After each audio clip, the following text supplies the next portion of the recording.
Good morning sa inyo. Puti pa ang pusa. Sarap ng buhay. Yan, discard lang muna. Kailangan kumita ng pera eh. Wala ng pera. Yan, para pa-ID muna tayo. Kasi wala nang cash ngayon eh.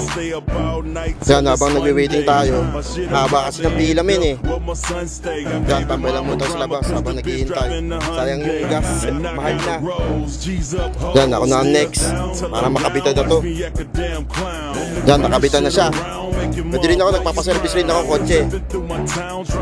Yan, ito na yung card, RFID ko. Pwede na. Yan, rekta na ako sa client ko.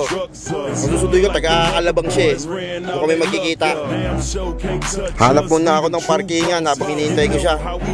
Medyo matatagal-tagal sa konti. Masyado ako napakagamin. Yan, park muna ako dito sa loob. All good lang men. Yan, yosi muna tayo mga men. Pa naghihintay.